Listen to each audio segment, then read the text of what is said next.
going to talk about wiring a multi-tap control transformer. For example, this transformer has a dual voltage primary.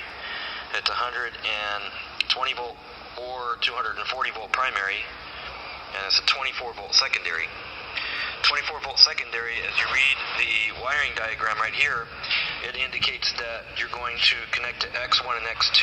X1 is labeled here, X2 is labeled here, F1 and F2 is not used.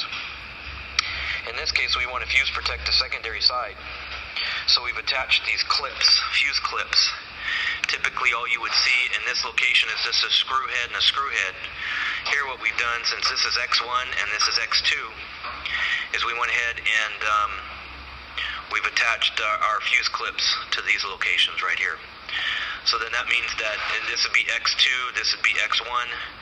The voltage actually runs through the transformer, and so we actually would attach our terminal here because you can see there's a little jumper that goes over here to F2.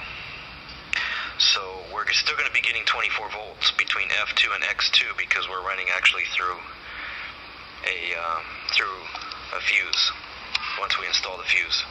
So we'd have 24 volts here, 24 volts here.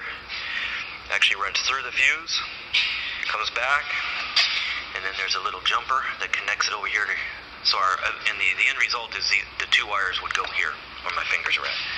On the primary side, the way we check to set for 120 or 240 is we look at the schematic, and the schematic tells us where these jumpers need to be at.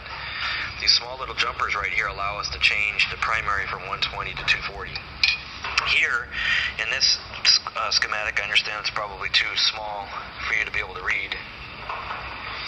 It indicates that a jumper would be across H1 to H3, and another jumper would be across H2 and H4.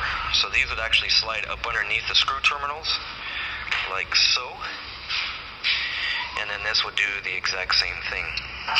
Now, if we were to run this as 220 volt primary, then the schematic right here shows that we would only use one of these jumpers, and the jumper would actually go through the two middle ones, slide up underneath these two terminals, and then tighten the screws down, and then you would end up getting your voltage from, in this case, H2 and H4.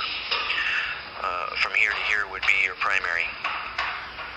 So hopefully it helped you in pre-wiring a industrial control transformer with multiple primary voltages to make sure your secondary voltage is correct.